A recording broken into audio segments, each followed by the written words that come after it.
ہے کہ غیر عالم کا بیان کرنا کیسا؟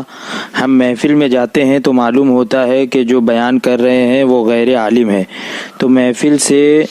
اٹھ کر چلے جانا چاہیے یا سماعت کرنا چاہیے؟ دیکھیے، خود اعلیٰ حضرت فاضل بریلوی قدس سرہ العزیز نے غیر عالم کی تقریر کو منع فرمایا کہ جو عالم نہیں ہے، اور عالم سے یہاں مراد وہ نہیں ہے کہ کسی دارالعلوم سے اس کو سرٹیفکیٹ ہو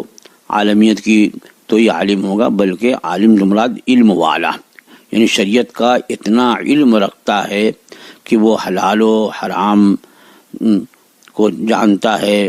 فرائض اور واجبات کو خوب اچھی طرح سے سمجھتا ہے، برتتا ہے، اور اس کا علم وسیع ہے، جو حدیث بیان کرتا ہے اور اس کی تشریح کرتا ہے تو اپنی طرف سے نہیں بلکہ جو معتمد مستند شراح ہیں یا مفسرین ہیں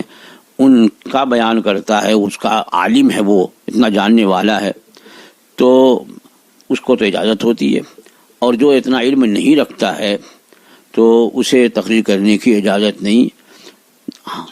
ہاں، اگر کسی مسئلے کو وہ یقین سے جانتا ہے، کسی کتاب میں، معتبر کتاب میں اس نے دیکھا اور کتاب کی اصل عبارت جو ہے اسے یاد ہے اور وہ اصل عبارت وہ سناتا ہے، یا یہ کہ کتاب دیکھ کر کے سنا رہا ہے اور وہ کتاب بھی یعنی کہ کوئی بھی کتاب ہو بلکہ مستند عالم دین کی کتاب ہے، اس سے وہ عبارت سنا رہا ہے، تو یہ گویا کہ اس کا تقریر کرنا نہیں ہے، بلکہ جس عالم دین کی کتاب کی عبارت سنا رہا ہے اس کا یہ اصل بیان ہوا، تو اس میں بھی حرج نہیں ہے۔ لیکن کچھ لوگ علم نہیں رکھتے اور ایک آدھ وہ حدیث کہیں سن لیتے ہیں، کوئی عبارت سن لیتے ہیں اور پھر اس کے بعد پھر اس پر وہ اپنی طرف سے تشریح کرتے ہیں اور اس کی وضاحت کرتے ہیں اور اس سلسلے میں وہ لطیفے سناتے ہیں، اور کہیں کہیں تو ایسا معنی بیان کر دیتے ہیں کہ بالکل فساد معنی ہی ہو جائے، یا یہ ہے کہ بالکل اس کے خلاف ہو جائے، تو بہرحال